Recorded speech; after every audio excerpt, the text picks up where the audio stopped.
Sadev. Hare Krishna, dear devotees, please accept our humble obeisances. All glories to KRISHNA Prabhupada. All glories to our revered speaker for today, His Grace ADVAITA Krishna Prabhu. And all glories to our Samala Vaishnava devotees. Devotees, we thank you all for being here as always. And Prabhuji, Happy New Year. Hare Krishna. Happy New Year. First time, Happy New Year. First time meeting you in 2025. Thank you for being here as always, and we are very grateful to have your association after quite a long time. Been busy. Yes, we understand. Well, so we may put the verse on the screen and then you take it over from here. Thank you so much. Hare Krishna.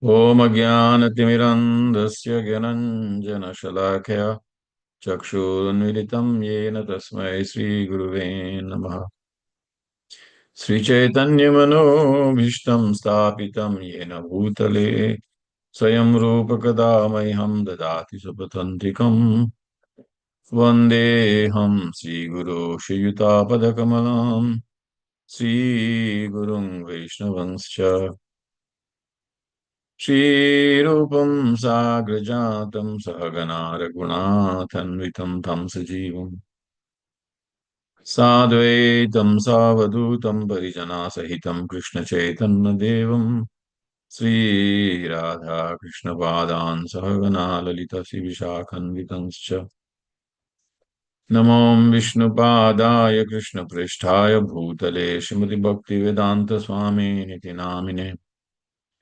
Namaste Saraswati Deve Gauravani Pracharine Nirvishesha Shunyavadi Paschata Deshatharine Jaya Sri Krishna Chaitanya Prabhu Nityananda Sri Advaita Gadadhara Sivasadi Gaura Bhakta Vrinda Hare Krishna Krishna Krishna Hare Hare Hare Hare Rama Rama Rama Hare Hare Grantaraj Srimad Bhagavatam Ki Jai.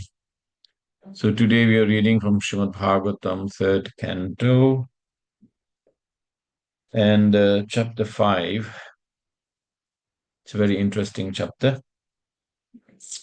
Text 27. Om Namo Bhagavate Vasudevaya. Om Namo Bhagavate Vasudevaya. Om Namo Bhagavate Vasudevaya.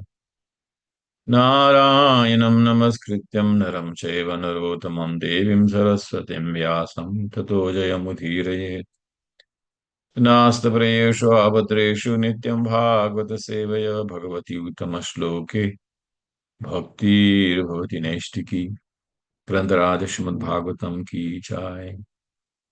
So we'll read the text. Canto 3, Chapter 5. It's a discussion between Maitreya and Vidura. Text 27. Pato bhavan mahattvam avyaktat kala choditat jnanatmanatma dehastham vishwam vyanjangstamo nudah. Sorry, the word meaning tataha, thereafter. Abhavat came into existence. Mahat, supreme. Tattvam, sum total. Avyaktad, from the unmanifested. Kala choditat, by the interaction of time. Vijnana atma, unalloyed goodness. Atma dehastham, situated on the bodily self. Vishwam, complete verses. Vyanjan, manifesting. Tamahanuda, the supreme light. Translation. Thereafter, influenced by the interaction of eternal time, the supreme sum total of matter, called the Mahat-tattva, became manifest. And in this Mahat-tattva, the unalloyed goodness, the Supreme Lord, sowed the seeds of universal manifestation out of his own body. Purport by His Divine Grace, A.C. Bhaktivedanta Swami Srila Prabhupada. In the due course of time, the impregnated material energy was manifested first as a total material ingredients. Everything takes its own time to fructify, and therefore the word kala choditat, influenced by time, is used here. The Mahatattva is a total consciousness. The Mahatattva is a total consciousness because a portion of it is represented in everyone as intellect. This is a very deep statement, and it requires about 5 hours of study to really understand this. The Mahatattva is a total consciousness because a portion of it is represented in everyone as the intellect. The Mahatattva is directly connected with the supreme consciousness of the Supreme Being. The Mahatattva is directly connected with the supreme consciousness of the Supreme Being, but it appears as matter. I read it again. The Mahatattva is directly connected with the supreme consciousness of the Supreme Being, but it still appears as matter. consciousness appearing as matter. And that consciousness appearing as matter is present in everyone, a little bit of it. The Mahatattva is a total consciousness because a portion of it is represented in everyone, right?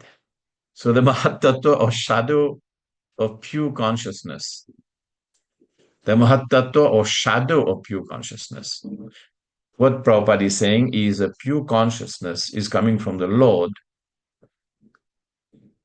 and the Mahatattva is a shadow of that pure consciousness. And in that shadow of that pure consciousness, which is a Mahatattva, the universes, the whole cosmic manifestation germinates, is a germinating place of all creation. It is pure goodness with the slight addition of the material mode of passion. And it is pure goodness with the slight addition of the mode of passion. And therefore, activity is generated from this point. It is pure goodness with the slight addition of the material mode of passion, and therefore activity is generated from this point. Hare Krishna. Srila Prabhupada ki jai. Prabhuji, thank you for giving me the opportunity to speak after a little while. And I'm happy to be with all of you. I have been lately quite busy because my schedule is a little bit tight for no other reason other than that. And because you're my friend, just to explain to you today, I had 4 hours of class I gave at the VIHE. And funny enough, on the same section of topic we are discussing today. I did chapter 5. This is my schedule. Bhakti Vaibhava Canto Free Hybrid. And today I did, it's not a lie, 3-5-21 to 30, which is text 27 today. The first part in the morning, and in the afternoon, 2 hours, I discussed 3-5-31 to 40. And then we had our Bhaktivedanta class in the evening between 4 and 6. So we'll go slow with this topic. It's very interesting. And I would go with small angle because we have little time to understand this very deep subject matter. And Prabhupada's purport is so full of meaning. And every line that is there requires about an hour of explanation so that we understand. So could you put the verse back on, Prabhu? I want the devotees to meditate on this wonderful verse. Yeah, I will just, here. So in the course of time, the impregnated material energy was manifested as a total material ingredient. So this is a Mahatattva. So what is a total material energy? The total material energy is Pradhana. And it is also Mahatattva, it is also called the Vyakta. The sum total material energy is a certain aspect of Yoga Maya.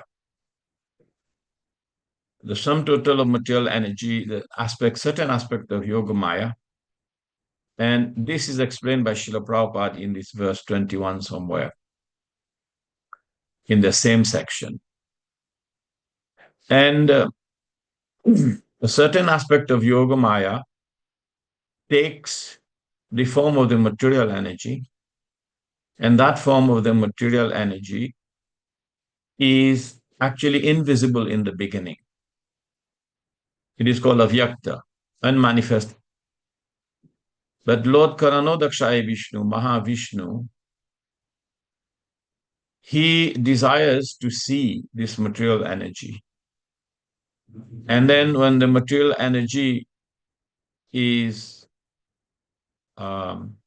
searched by the glance of Lord Vishnu, then she became visible to the Lord.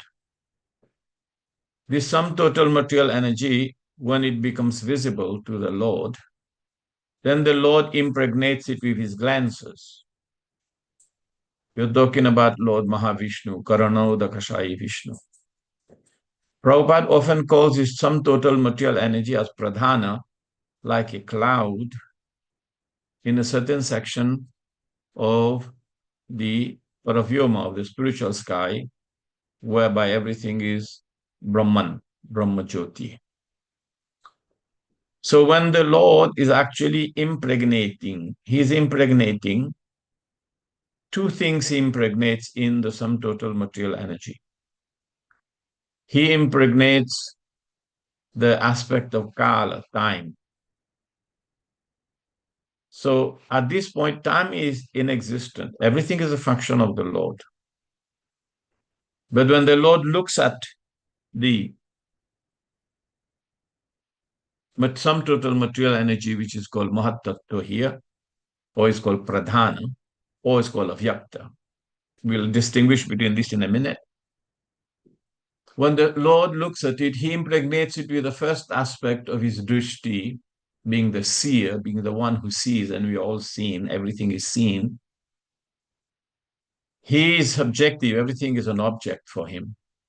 So when he sees, then that time factor called kala goes into the material nature, and at the same time, he also impregnates the jivas into the creation. The living entities that were resident in the Udara, in the womb of the Supreme Personality of Godhead from the last creation, when there was dissolution, they are in the body of Mahavishnu. Now there is fresh creation, creation being a cycle. At that time, the living entities are impregnated. So there's two levels of impregnation here. First, the living entities, which one is first or second, it's hard to say. But the Lord Drishtis goes together, and one is considered to be the time factor, and the other one is considered to be the jivas, it is said to be. And that's the reality. So the jivas enter into Mahatattva, into the pradhana, the unmanifested sum total material energy, and the kala, the time factor, is also as a churning rod, is impregnated by the Supreme Lord. So it's the Lord's glance is so powerful. The Lord's glance is so powerful. By the glancing of the Supreme Lord, the material energy becomes agitated. And this first agitation of this material energy is caused by a slight addition of the material mode of passion, and it is in the last line. It is said it is pure goodness with a slight addition of the material mode of passion, and therefore activity is generated from this point. There's only one reference in Srimad Bhagavatam to explain this here, and it is in the 11th canto, and this first agitation of material nature is where the material modes of nature, the sum total of material energy, is in equilibrium. The modes are not differentiated. It is sum total of material energy, called pradhana, avyakta.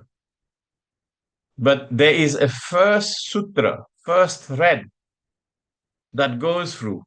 And this is explained in the 11th canto, 9th chapter, text 19. And it says, this sutra, it says, O subdue of enemies, precipitating this Maya potency consisting of the free gunas by means of his unique personal power in form of time, he first evolved Sutra, the first modification of Prakriti, predominated by Rajas through her.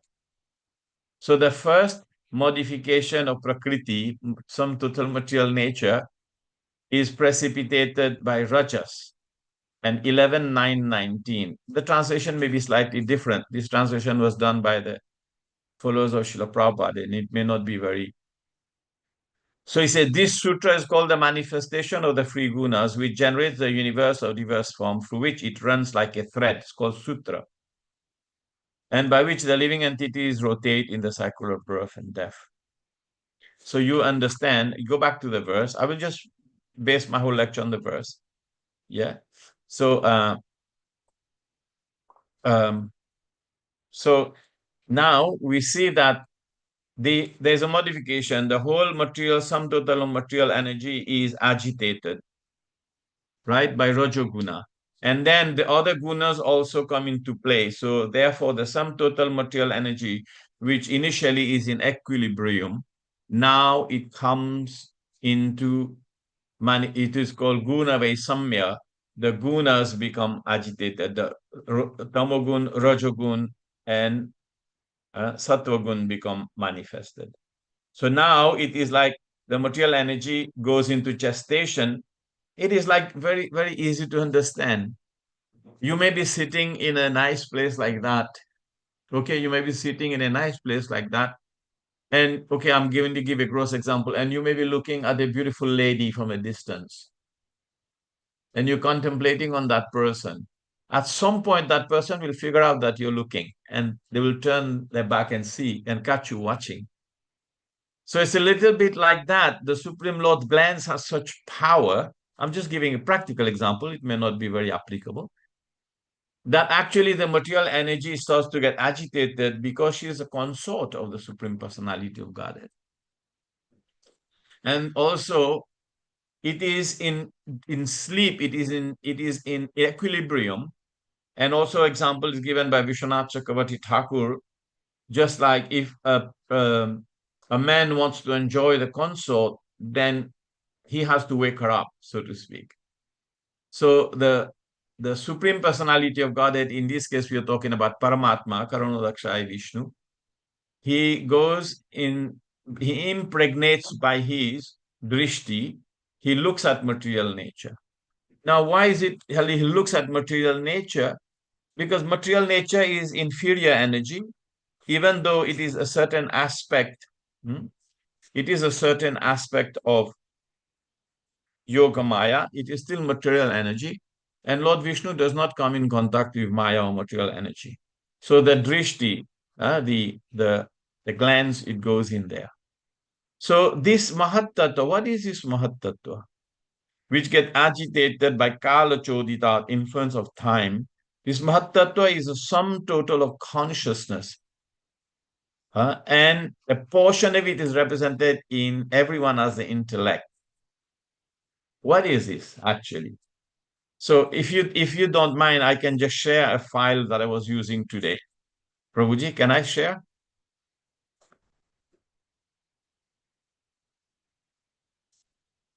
Okay. Can you enable me to share?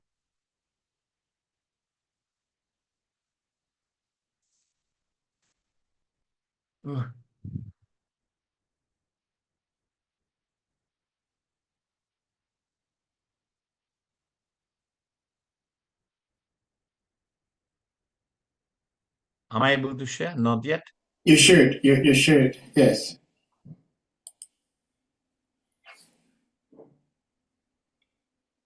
Well, let me see. I'm not so clever. Okay, I got it. Yeah. Okay. Okay. This was something I used today, so you can benefit from it. All right. This is what is actually being explained. So Karano Dakshai Vishnu, which is actually the Lord Swangsa, he is a plenary expansion, complete plenary expansion. In the process of Sarga, this is the section we are dealing with, 3.5.22.32. So the Lord, when he glances, he injects the jivas with their karma and the acquired nature. The Lord, when he glances, he also activates time, kala, time. So what he does is, this is representing this cloud, like Prabhupada says, Pradhana is like a certain cloud appears in the sky of Brahmajyoti. So this is called avyakta. It's invisible prakriti. It's material nature in equilibrium, 3.5.25, 24. And it is called pradhana at this point. So this is what is explained in this verse. So next, by his will, but is by the will of Lord Vishnu, he is a plenary expansion of Lord Krishna. By his will, right? This Maya Shakti, this Prakriti, this material nature in equilibrium, which is called Avyakta and manifest. So there the Maya Shakti is awoken. Now this Maya Shakti, it has the form of cause and effect. It is said Sadasadatmika in text 3525. Why?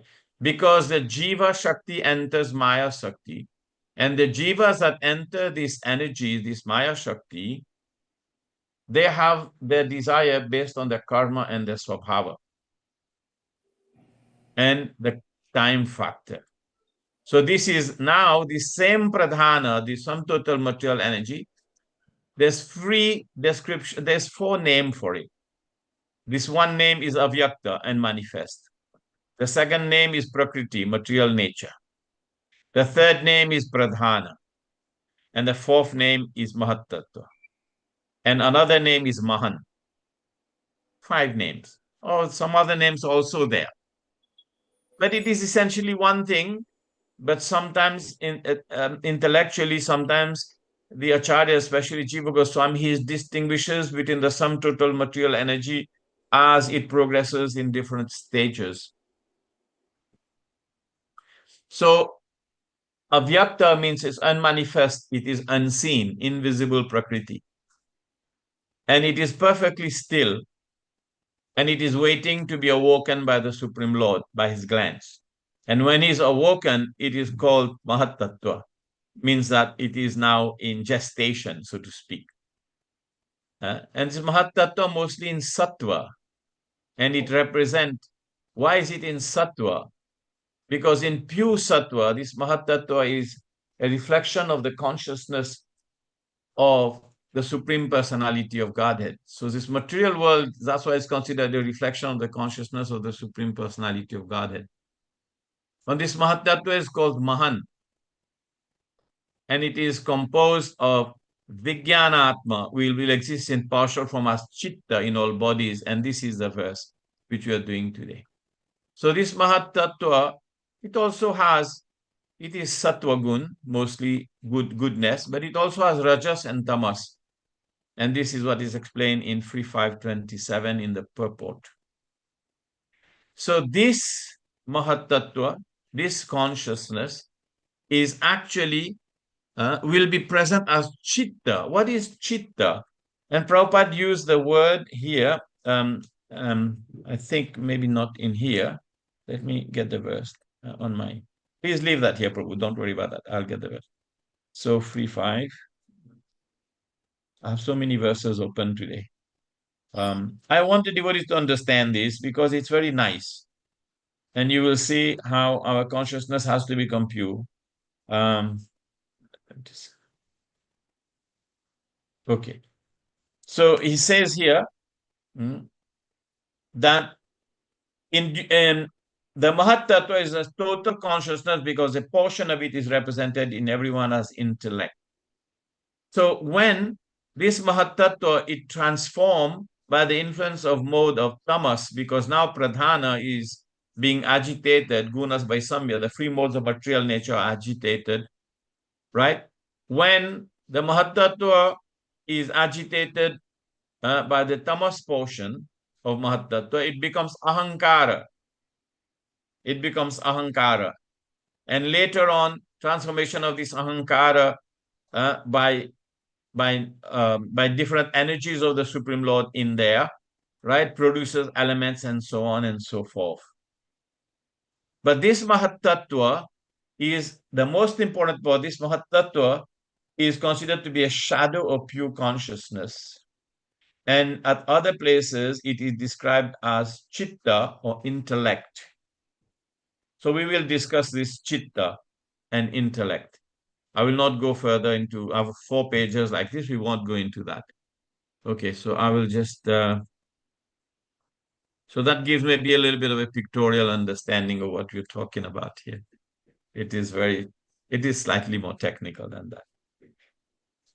So when the material sum total material energy, Mahatattva, get differentiated. First, it transformed by the modes of ignorance into ahankara.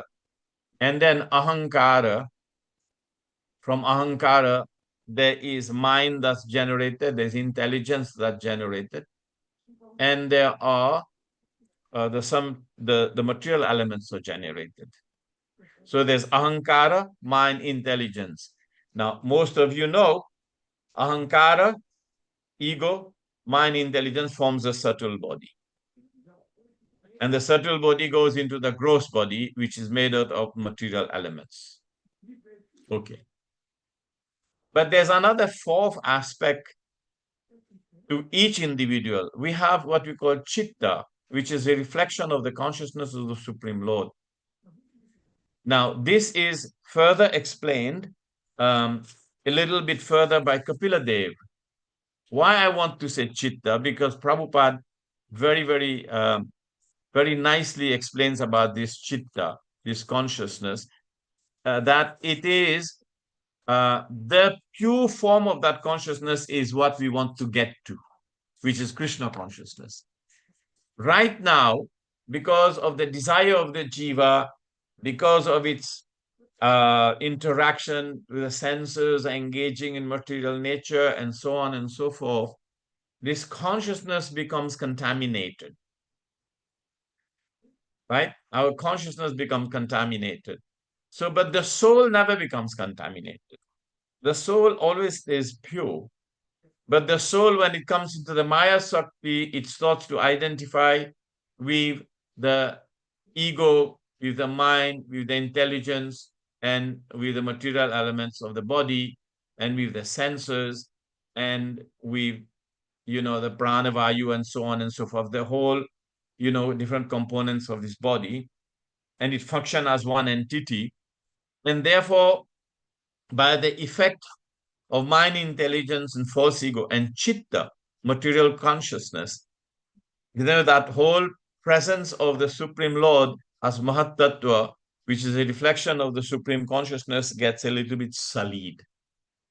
So Prabhupada explained this in the text Srimad Bhagavatam 3:26, 21, and 22. Right?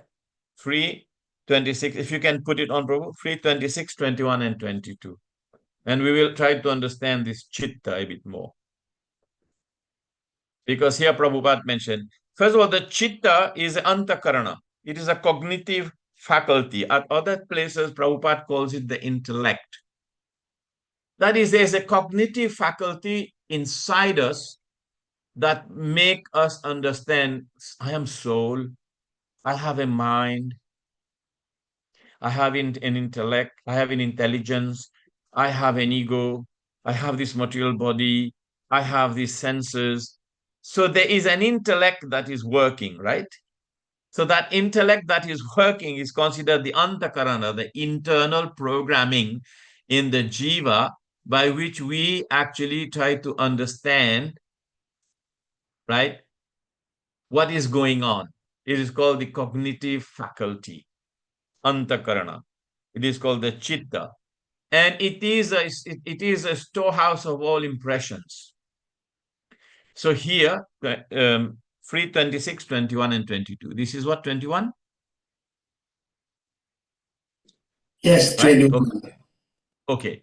So he says, go to the Sanskrit. It's easier for me. Okay. So he says, yatat sattva gunam swacham santam bhagavatam padam yadayur vasudevakyam chittam tat mahadatmakam. So it is said that here, the pure sattva gun, the mode of goodness, go down, the mode of goodness, which is a clear, sober status of understanding the personality of Godhead, and which is generally called Vasudev. You see, Vasudev, or consciousness, becomes manifest in the Mahatattva. So it is a Mahatattva, even though it is a sum total of material energy, Lord Vasudev, or the Supreme Consciousness, is present, and some part of that Supreme Consciousness gets embedded into each one of us, called the chitta. So above the mind, intelligence, ahankar, we have chitta, which is a portion of the Mahatattva. Now, I will just digress a little bit. Keep that one here, Prabhu. I will digress a little bit. Have you all heard about the Chatur, Sloki. the four plenary expansions, the what do you call Vasudev, Sankarshan, Pradyumna, Chaturvyuha. and Ani. Yeah, the Chatur Vyuha, right? Yeah. So there's one Chatur Vyuha for the Vaikuntha planets, and the second Chatur Vyuha coming from the Sankarshan of the first Chatur Vyuha, right? Manifest into another second Chatur Vyuha. Now, the second Chatur Vyuha, they have four personalities. There's Vasudev, Sankarshan, Anirudh, and Pradyumna, right? So when the Supreme Lord, by his energy of impregnation of Mahatattva, he manifests these material elements which form part of each being, which is mind, intelligence, false ego. But there's also chitta, consciousness. So these four things actually presided over by these. This is a reason that we have these four Chaturvyuha, the four quadruple expansion. So Vasudev becomes the deity of chitta. Sankarshan becomes the deity of ego. Aniruddha becomes the deity of mind. And Pradyumna becomes the deity of intelligence. So when we as a jiva, as a conditioned soul, we need to be able to see in pure consciousness Lord Vasudev in our heart because he's present there. So this is what is explained here. The Vasudev manifestation or the status of understanding the Supreme Personality of Godhead is called pure goodness or Shuddha Sattva. In Shuddha Sattva status, there is no infringement of the other qualities, no passion or ignorance. Go down. In the Vedic literature, there is mention of the Lord's expansion of four personalities of Godhead: Vasudev, Sankarshan, Pradyumna, and Aniruddha. Here, in the reappearance of the Mahatattva, the four expansions of Godhead occur. Now you see. So each of these elements that was created that constitute the jivas and living beings, they are actually presided over. First, consciousness, chitta, is presided over by Vasudev. So he said, here in the reappearance of Mahatattva, the four expansions of Godhead occur. He who is seated within our super soul expands first as Vasudev. The Vasudev stage is free from the infringement of material desires. That's why it is said, Bahunam janmanamante jnanaman mam prapadyate Vasudevam sarvamiti sabhatma sudurlabha. Why is the word Vasudev? Every time when we talk about pure consciousness, we talk about Vasudev. We don't talk about other name of Krishna. And there is that verse, Vishuddha Sattam Vasudeva Sabditam. Why do we, when we talk about purifying our consciousness, we will see Lord Vasudeva in our heart? Because he's the presiding deity of Chitta, of consciousness. We will see Vasudeva in our heart. When the Jnani, who going through many, many lifetimes, he becomes purified and understand spiritual nature, he will understand Vasudevam Sarvamiti. Because that reflection of that supreme consciousness into Mahatattva, which then comes as individual consciousness of the individual living beings created, is actually Vasudev present. So he said the Vasudev stage, Vishuddha Sattam Vasudeva Shabditam. When we become pure in the television of our heart, we will see Lord Vasudev in pure consciousness. And this Prabhupada explains as Krishna consciousness. So the Vasudevi stage is free from infringement by material desires and is a status in which one can understand the Supreme Personality of Godhead, or the objective which is described in the Bhagavad Gita as Advaita, This is another feature of Mahatattva. The Vasudeva expansion is also called Krishna consciousness. So we have a certain consciousness, which is chitta, which is material consciousness, and it is kind of impregnated with the consciousness that we have of our senses, of our body, of our ahankar, of our mind, and our intelligence. It is like a covering, it is contaminating, it is sort of, Prabhupada call it the covered consciousness. So because of our covered consciousness, Vasudeva is not visible to us. Krishna is not visible. So therefore, when we become Krishna conscious, we will see Krishna everywhere. We will see Lord Vasudeva everywhere. So he said, this is another feature of the Mahatattva. The Vasudeva expansion is called Krishna consciousness. For it is free from all tinges of material passion or ignorance. The clear state of understanding helps one to know the supreme personality of Godhead. The Vasudeva status is also explained in Bhagavad Gita as Kshetrajna, which refers to the knower of the field of activities. So this is explained in chapter 13 of the Bhagavad Gita, that the Jiva is also knower of the field of activities because he's also a small Purusha, just like the Supreme Lord is Purusha. Paramatma is Purusha. He's also Purusha. He knows his body, he understands his body.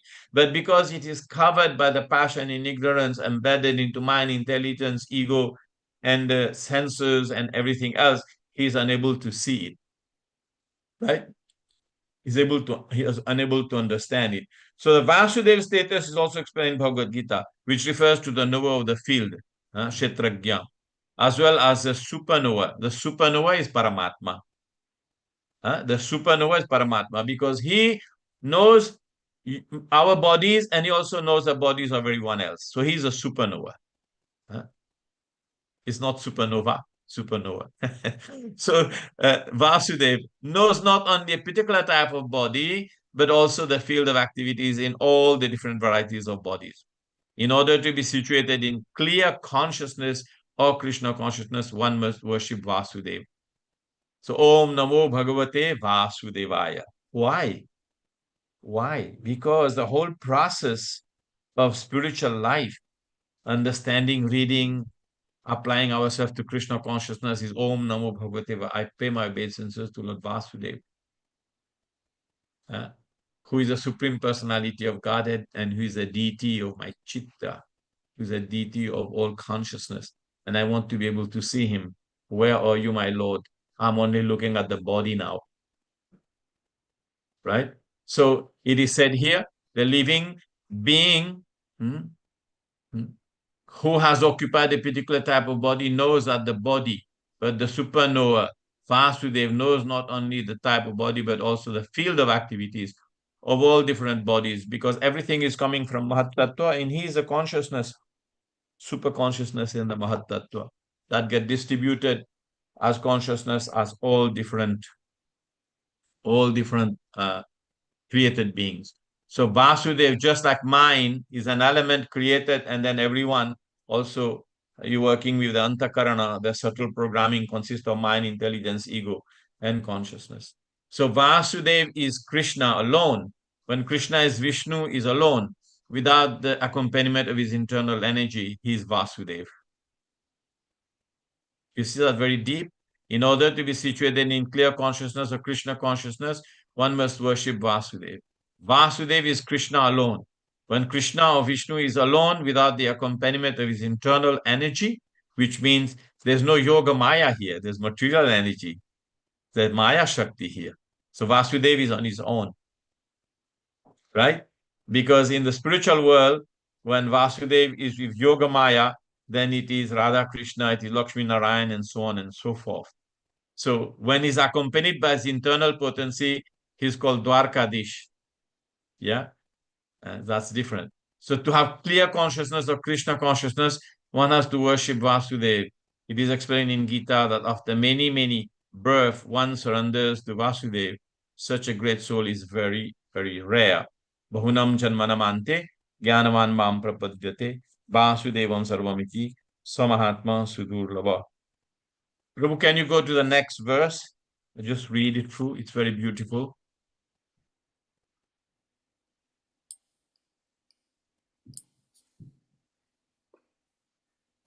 Okay, go down. Yes.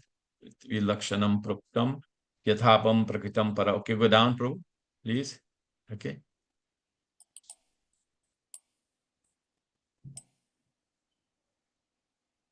You can expand it if you get trouble. Yeah.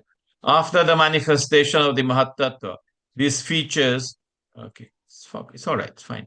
Go up.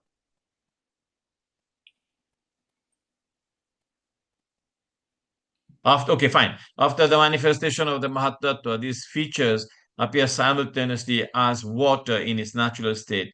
Before coming in contact with earth is clear, sweet, and wonderful. So the characteristic of pure consciousness of complete serenity, clarity, and freedom from distraction.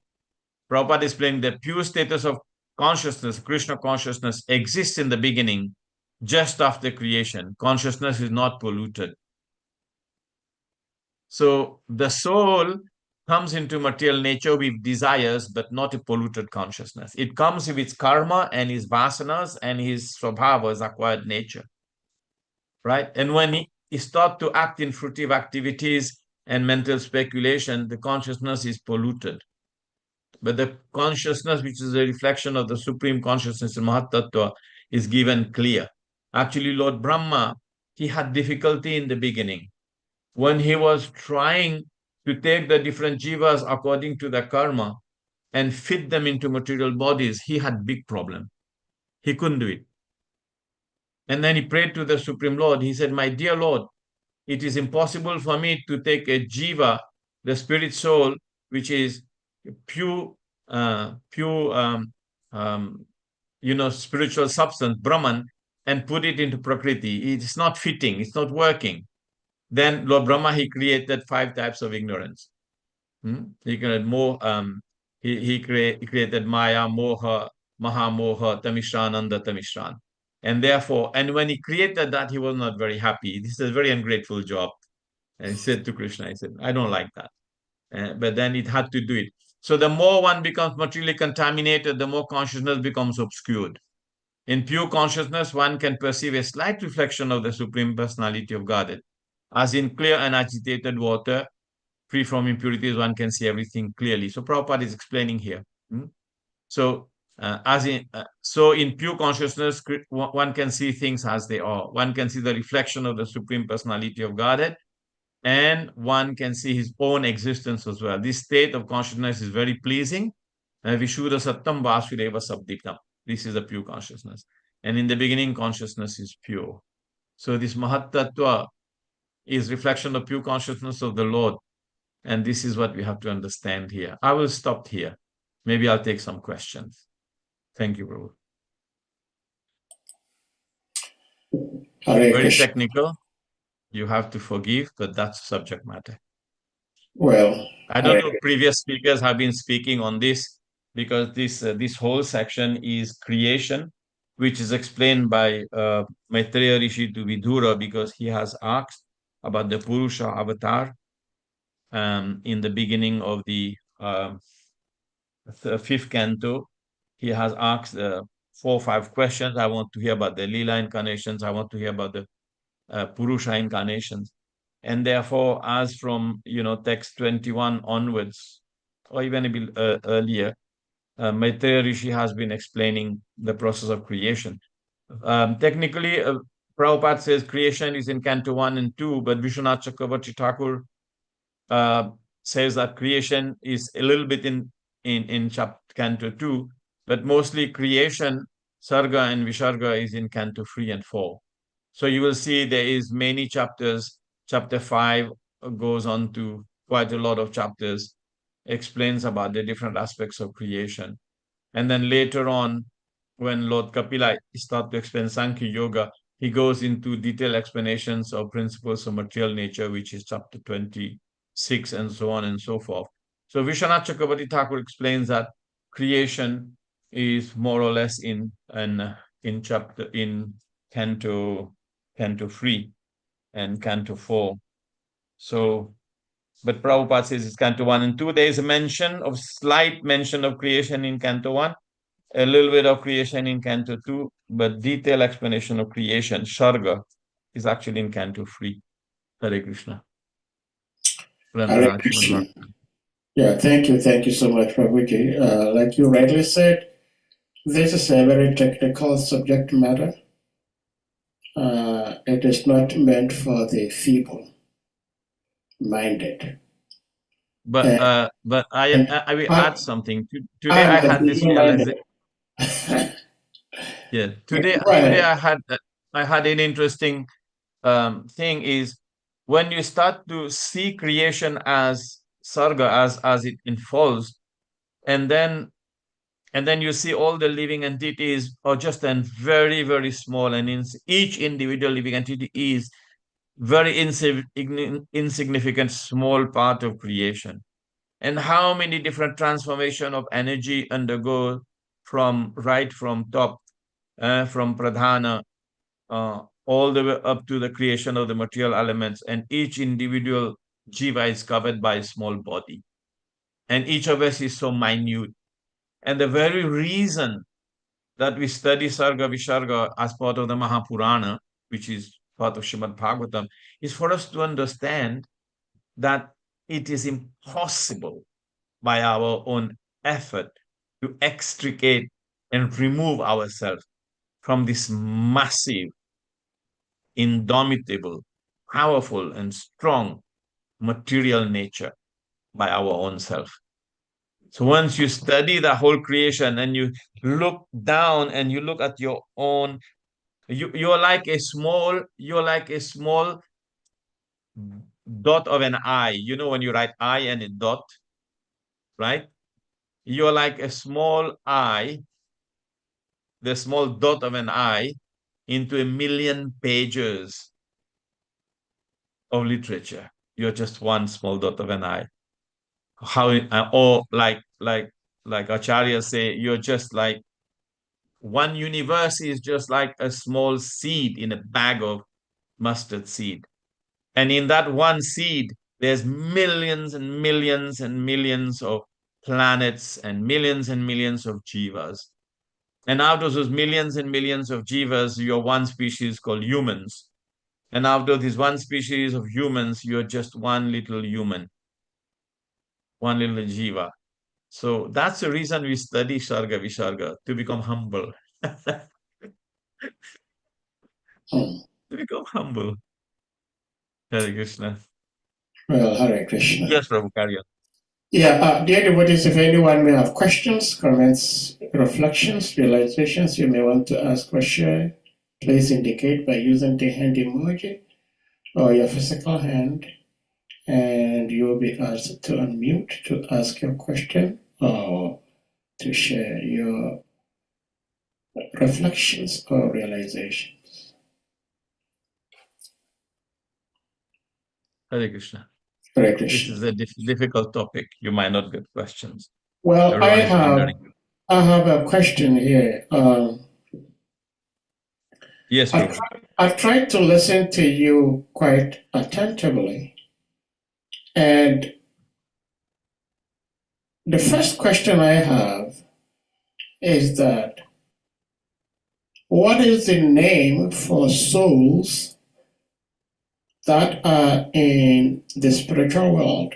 Because you said the jivas are jivas because their consciousness becomes conditioned. When the consciousness becomes conditioned, then it's called the jiva. So the So, jiva is a jiva. They have either pure consciousness or they have conditioned consciousness. When they identify with Maya Shakti, because they become covered by Maya Shakti, by the Maya, by material energy, when they are put into material nature, then they are covered, avarana. They're covered, and therefore their consciousness becomes contaminated. The jiva itself is always pure. okay. The consciousness So, becomes contaminated. okay. So, of course, now we understand that the jiva is separate from the consciousness. Yes. Okay. So, if the Well, jiva, it is very difficult to explain that because the jiva is not just consciousness. The jiva gives consciousness, but the consciousness is being sort of allocated from the supreme consciousness. So the jiva is given consciousness from the supreme consciousness. Why?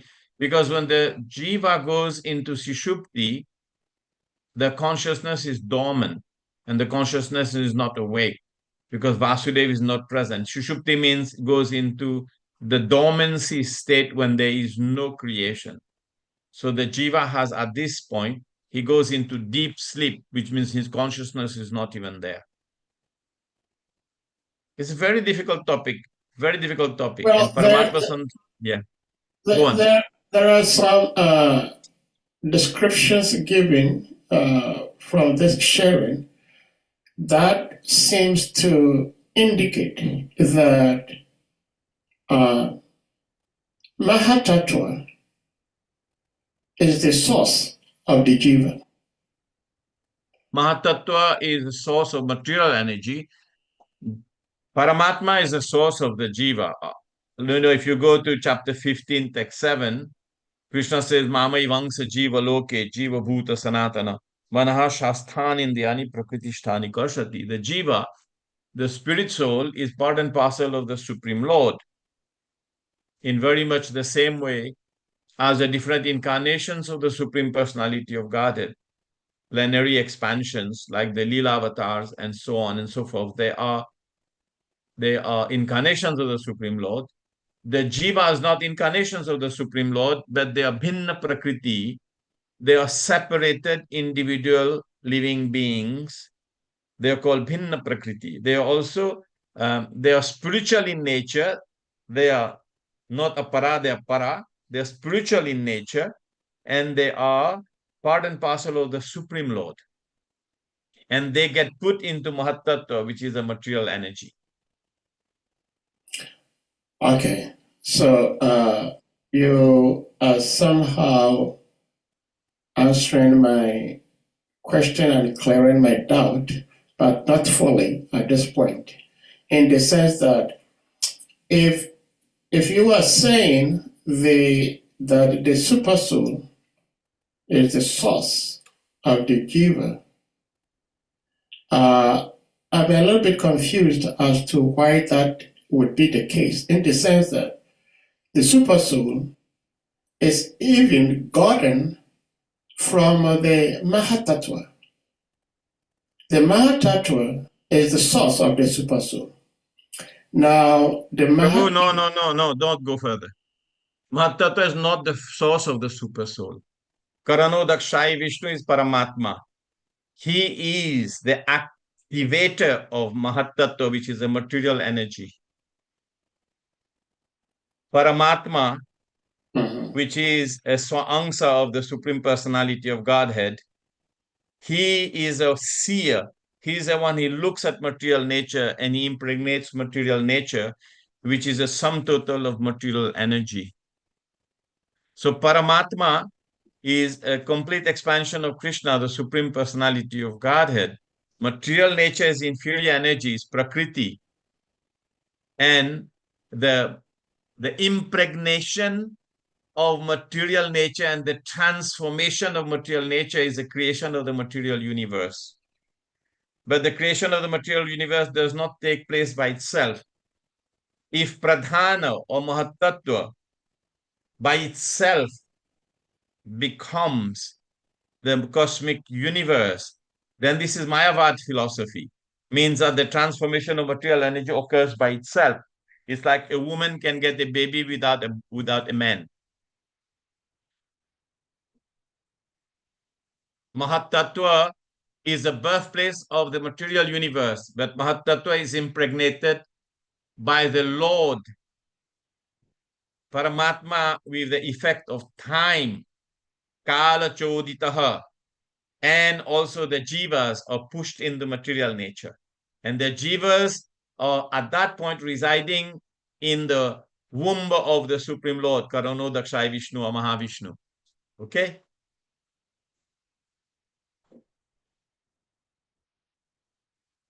Sorry. I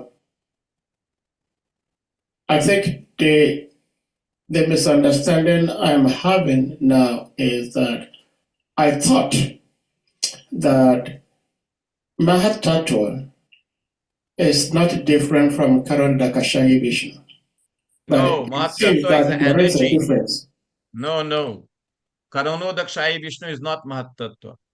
Karanodakshaya Vishnu is an expansion of Krishna. Mahatattva is a portion of Yogamaya transformed into material energy. And the material energy is inferior. And the material energy becomes the birthplace of all the universes and the material cosmic manifestation where all the jiva come and mess around with material bodies and sensors and this and so on and so forth. So Karanodakshaya Vishnu, he looks at Mahatattva, he impregnates it and makes the creation become active. So Karandakashaya is Mahavishnu, right? Yes. Okay, so from Karandakashaya, which is Mahavishnu, then we have Garbhodakashaya. Yes. And then from Garbo, we have Kshirodakashaya. Yes. So are you saying that Mahavishnu, Karanodakashaya, or Kshirodakashaya is the source of the jiva? The source of the jiva is Krishna. Okay. The source of the jivas of Krishna, Bhagavad Gita chapter 15, text 7. Krishna says, Mama Ivangsa Jiva Loke, all the living beings in this material world are my eternal part and parcel. Okay. And they, yeah, okay. Well, that kind of satisfies my doubt. I wouldn't say, okay, it satisfies, but it clears my doubt. So Yes. thank you. Thank you. Bhagavad Gita 15:7. Yeah. Yes. Okay. And Krishna says, I'm the seed-giving father. Yeah. Yeah. Ishvara Sarva Bhutanam. I am the Ishvara of all living beings, and I'm the seed-giving father. Aham bija pradapita. So the seed of our existence come from us as jivas, as soul, and that soul is part and parcel of the Supreme Personality of Godhead, but we happen to be separated, bhinna, separated from him, bhinna in prakriti. So like that. Yes, Prabhuji. Govinda Prabhu, did you have something to ask or share? Please, you may unmute.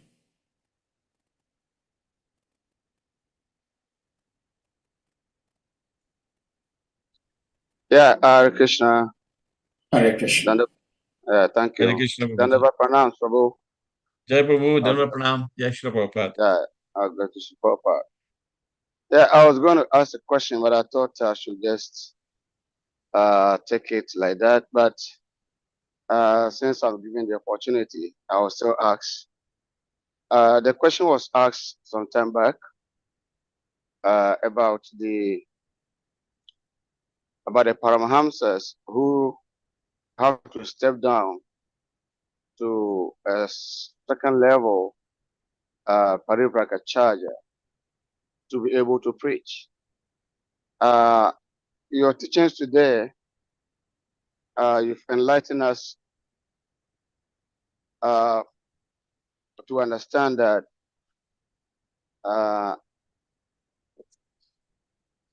our effort in trying to serve the Lord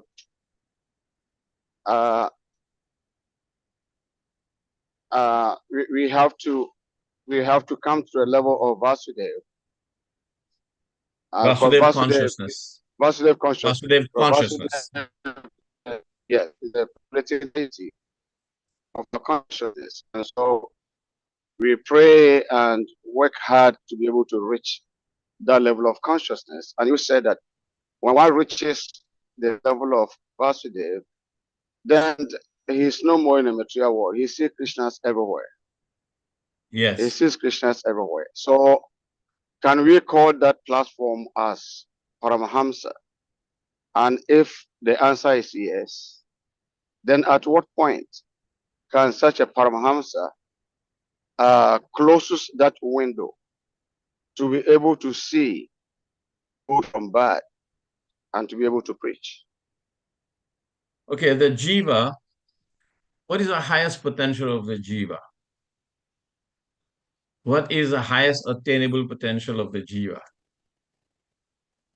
Sahadev Prabhu, It's what do you prem. think is It's prem. prema? And what is the Yes, sir. highest manifestation of prema of the jiva is to be able to dance with Krishna in Rasa Leela. Yeah. That's the highest potential. Yeah. Right. That's the highest potential. And so in a liberated state, when the jiva has reached the highest potential, the jiva will be able to dance, not as much as Radharani can single by herself dance, but at least to the potential of the lower rank, the lower ladders of the gopis now. Now there is a different hierarchy of devotees, but one who is able to see Krishna everywhere, he becomes situated in the platform of Vasudevam Sarvamiti Samahatma Sudurlabha. Such a rare soul, and such a soul is very rare, that one can see Vasudeva everywhere. That means within his heart, he can see everything as being Krishna. He sees Krishna everywhere, and he sees everyone is in Krishna, and he sees Krishna in everyone. Now, in terms of preaching, the Madhyamadikari is preaching. The Madhyamadikari is preaching because he can distinguish between those who are friendly, between those who are inimical, those who are devotees, and those who are innocent. So in Madhurya Kadambini, Vishwanath Chakravarti Thakur qualifies, or he kinds of enumerate the aspect that the Madhyamadikari, because he can distinguish between the envious, between the innocent, between the ignorant, and between the faithful, and so on and so forth, he can preach, because he can deliver the message of Krishna. Now, at another level, we can understand that, for example, Gorkishore Das Babaji, he did not bother so much about preaching because he was a Paramahansa. He saw everything as a manifestation of Krishna. He even saw that everyone is engaged in the service of Krishna. So therefore, at that platform of Paramahansa realization, the pure devotee does not engage in preaching activities. He engages in glorifying the Supreme Lord in bhajan. So Prabhupada has created a movement where we can preach even if you are at the lower level. You know, as soon as we start to distinguish and we start to lift our status from our consciousness or status or our level from Kanishta to Madhyama, we can preach.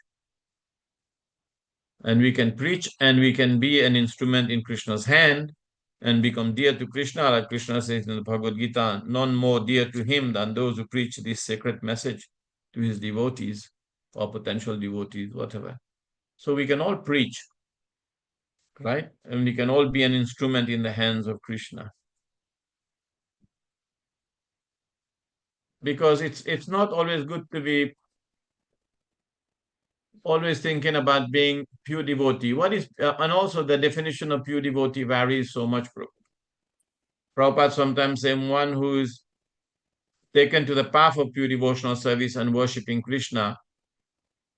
He explains that in the principles of Bhagavad Dharma in relationship to story of Maharaj Chitraketu, that if one sees Krishna as the Supreme Personality of Godhead and engages in his service, exceptionally in his service, without regard to other manifestations, Narayan, this and that, is considered to be a pure devotee because he's taken to the path of pure devotee. Another the time, Prabhupada says one who chants the holy name of Krishna, so on and so forth. So it's very varied. So the definition is very fluid. Okay, thank you.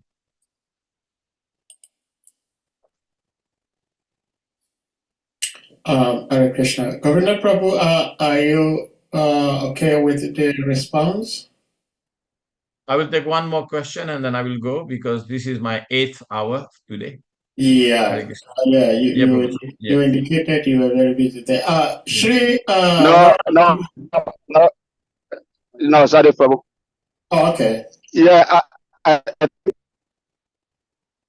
you for the question. Your But I line is think, breaking.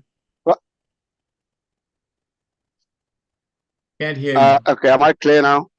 Yes, yes. Okay. Yeah, so I think part of the question is still not answered. The question was that are you saying that only the second level devotees can preach and that the Everyone Paramahamsas can don't preach. preach? Prabhupada gave a very simple example. You remember the story of Srila Prabhupada talking about Saraswati, the daughter of Malati. Shyamasundar and Malati. And he said, if I tell Saraswati this is a watch, and she goes and repeats this is a watch, and so he says this is Krishna, so she's preaching.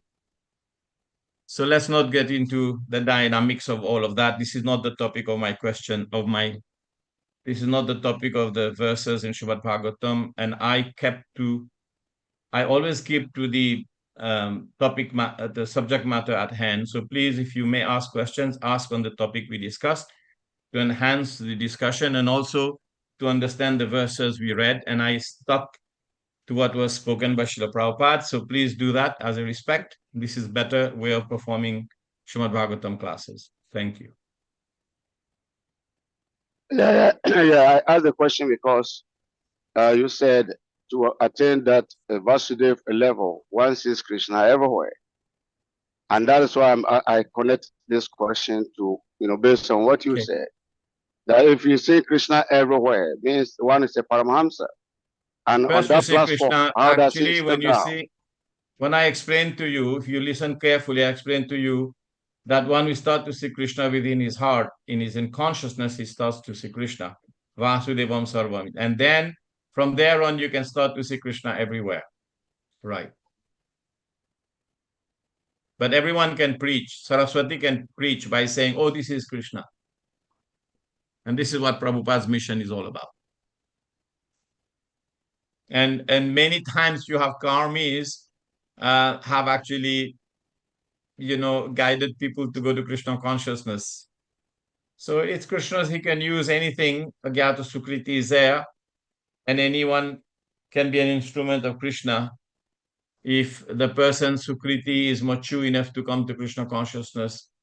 Unknowingly, somehow or the other, we are impelled into Krishna consciousness. That is Krishna's arrangement. And this is our great fortune. Brahmanda Brahmite Kona Bhagyavan Jeev, when the fortune arises. So the jiva is intricately woven into his material nature. He has acquired a lot of good punya, good sukriti related to bhakti, karma, gyan. And when this reaches a certain quota, by one way or the other, he comes to Krishna consciousness. Yeah, it is by the mercy of the Supreme Lord. Hare Krishna. Sriman Acharya Prabhu, what is your question?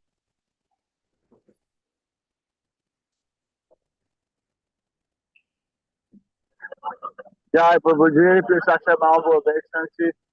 All glory to Jai the Shri Prabhupada. Prabhupada, all glory to Sri Guru and Garanga. Anyway, Happy New Year. Happy to see you Happy New once Year to again you. here. And if you have been speaking for the past 8 hours, I actually I'm flabbergasted. I have to keep my question to myself. I don't want to bore you further, especially on the technicality of the verse we are speaking on.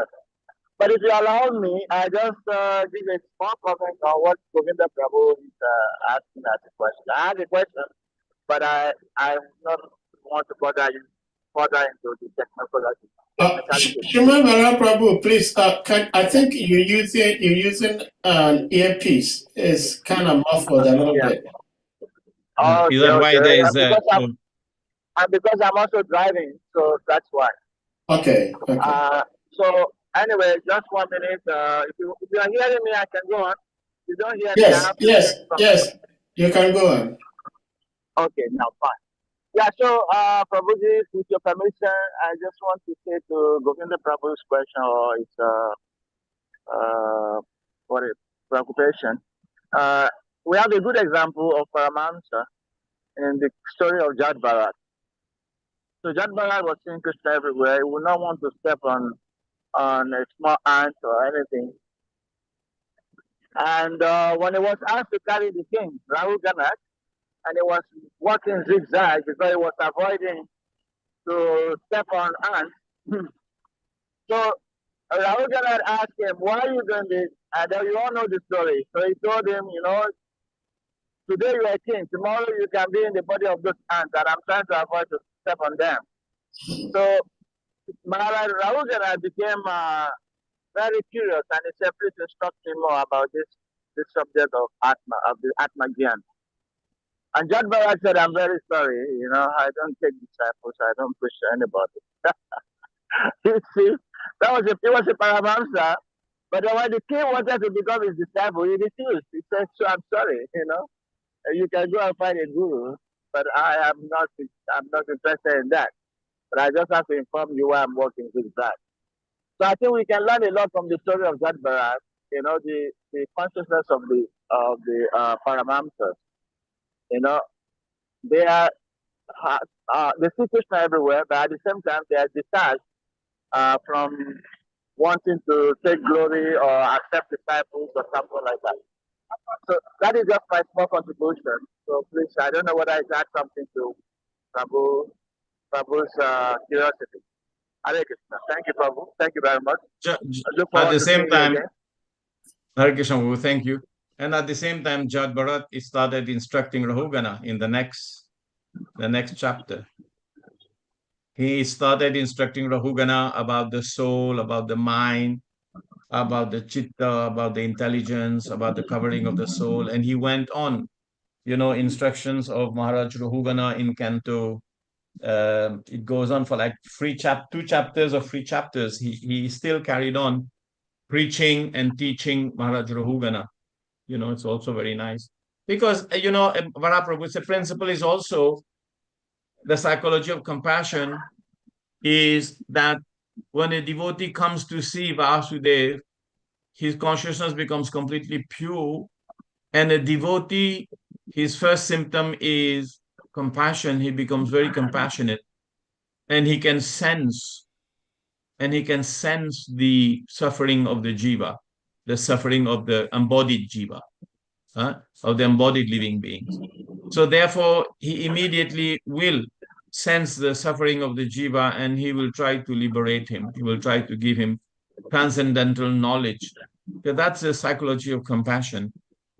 Because the devotee, that's why the devotees are coming in this material world, because they have a sense of compassion for the conditioned soul. And Prabhupada does explain in there later on that he sees the unfortunate condition of the jiva, and therefore he preaches, and he tries to give him transcendental knowledge to get him out of this material world. That's our only hope anyway, Prabhu. If the devotees don't give us the message and don't come and try to deliver us, we are doomed. So we should not, I don't feel that we should always be fixated on who gives what. I think we should take, like Prabhupada said, we should take even gold from a dirty place. So transcendental knowledge can be had from anywhere. And if someone is willing, then Krishna can send anyone to give us transcendental knowledge. But the pure devotees, especially, they have this compassion because they see Vasudev, they're in pure consciousness without modes of material nature.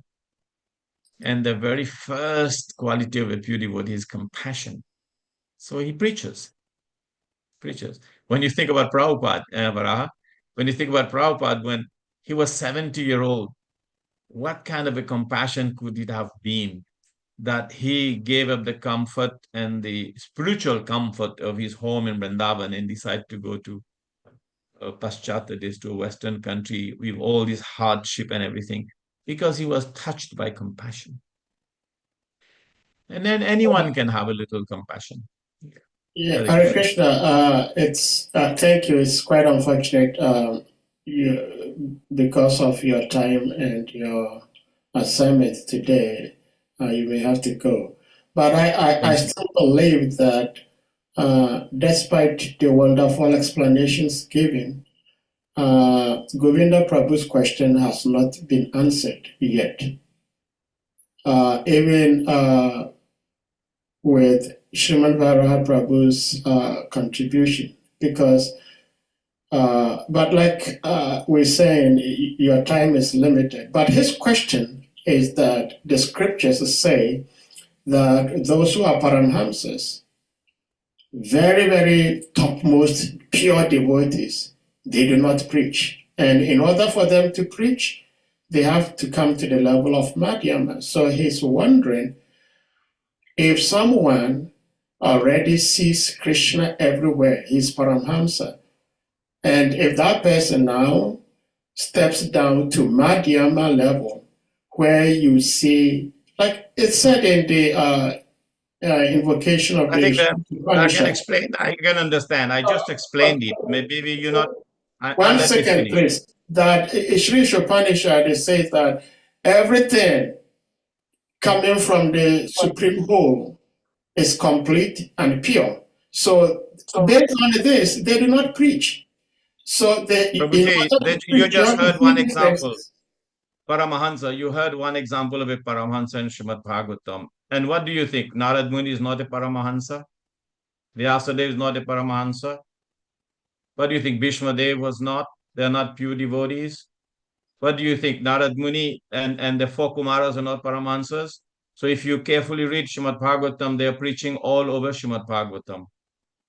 So the mercy aspect override this technical thing of preaching or not preaching. Because like Varaha Prabhu just mentioned, Jad Bharat did not preach. But he gave 2 chapters of instructions to all of us through Maharaj Rahugana. Narad Muni is a Paramahansa, he does not preach. So you have your answers. Thank you. Well, Hare Krishna. Thank you, Prabhuji. Grantaraj Srimad Bhagavatam ki jai. Yeah, you see, Prabhu Prabhu would like to go, but the answer is we still don't have the answer. No, you don't want to But- hear, Prabhu. No, you No, don't no, want no, to hear. No, don't Prabhu, want just to you hear. don't want to, you see, you You don't don't have want to time hear, Prabhu. I've to explained. explain. Narad Muni is a Paramahansa, No. the 4 Kumaras We are know, we know, Paramahansas. we know, they we all know preach. the Kumaras are Paramhamsas. We know Nada Muni is a Paramhamsa. We know Right. Srila You don't want Prabhupada is to a hear. Paramhamsa. We know all these personalities are Paramhamsas. But the question is, if they are already, see, if you light the light in your room, the whole room is bright, okay? And so to be able to find anything in the dark in that room is the question. So a No, I Paramahamsa who explain to is you what. in that, I explain to you what. You are trying to understand Shastra by Tarka and Pratishta. And this is, I'm going to be frank today. I'm going to be very frank. This is one of the problems in this platform. I'm going to be brutal and frank. One of the problem on this platform is you're trying to understand Shastra by Tarka and Pratishta. Tarka Pratishta. You're trying to interpret Shastra by logic and argument. By logic and argument, you cannot come to the truth. Tarka Pratishta Shruteya Vibhinna Nasam Yasam Natam Nabhinam. Dharmastha Tattvam Nihitam Guhaya Mahajanayana Gatha Sapantha. You can try. Maharaj Rahugana gave the same thing, this Tarka and Pratishta. Maharaj Rahugana said to Maharaj, to Jad Bharat, he gave an example, and this example is a killer of an example. He said, you must be tired, your body must be fatigued, and it may be impossible for you to actually carry the palanquin properly.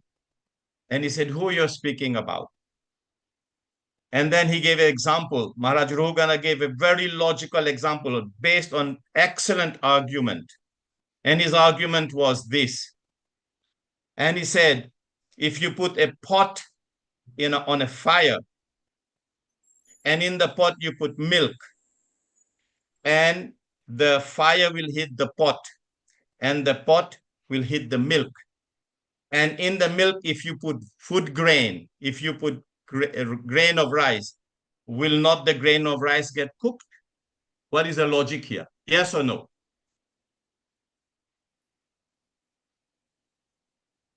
Yes or no? Will it get cooked? Prabhuji. No, wait. Answer that question. Will it get cooked? Yes or no? I would say it will get cooked. Yes. And therefore, Maharaj Ruhugana gave that example to Jad Bharat. And Jad Bharat, he completely washed this argument because this is logic and pratishta. This is logic. But you cannot take this argument to understand the soul. The soul is in the body. The body is suffering. The mind is suffering. And the soul is engaged. So therefore, the soul has to be influenced, just like the rice has to be cooked. If the heat is under the pot is hot, the milk is hot, the rice has to be cooked. But it doesn't apply. This is one great example of tarka and pratishta, logic and argument. It doesn't apply to the soul. So please do not try to understand by this argument and counter argument. Try to understand it from the point of Shastra. And if you do not try to understand it from the point of Shastra, this tarka pratishta does not establish truth. So it is said, therefore, Mahajanayana Gatha Sapantha, the truth is contained in the heart of the pure devotee, and you take it from there. It is not by tarka and pratishta, by argument, counter-argument, and logical, illogical presentation, you want to come to the truth. In my humble life of studying Shastra, I accept truth as it is. When Prabhupada said that never went to the moon, I never questioned. I tried to finally understand how they never went to the moon, but I never questioned the statement, they never went to the moon. So this is, you have to take the statements as value statement per se and try to understand it. But if you go in every single things you want to understand it by tarka and pratishta, you never come to the truth. If I give you an example, and I said to Govinda Prabhu, the greatest preacher is Paramahansa is Narad Muni. It is a factual statement. What more clear can I be? So don't go by tarka and pratishta. Thank you very much. Grantaraj Srimad Bhagavatam ki jai, Shishinitai Gaur Premanande Hari Hari Bol. There was one video I watched recently. It says, if I give you $1 million today, and then I give you 1 cent today, but with the 1 cent, every day I will double it. I will double the outcome. And what are you going to take? Are you going to take the 1 cent, or are you going to take the 1 million? Lots of people took the 1 million. But after the calculation, it was observed that the 1 cent will actually earn you much more money than the $1 million.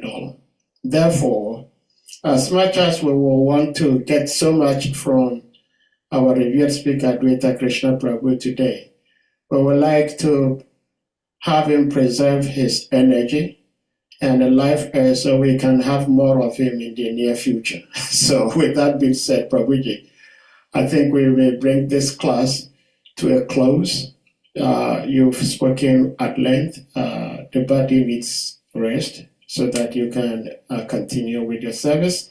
And on that note, dear devotees, we're going to humbly request you all to kindly unmute, and we all chant Hare Krishna Maha Mantra to express our appreciation to our speaker, His Grace Sri ADVAITA KRISHNA Prabhu.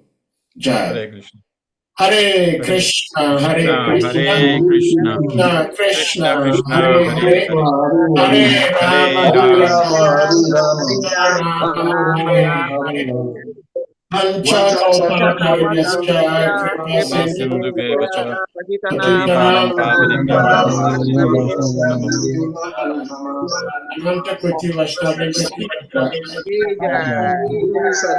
Krishna Prabhu ki Jai. Gaur Premanande Hari Hari. Prabhupada ki.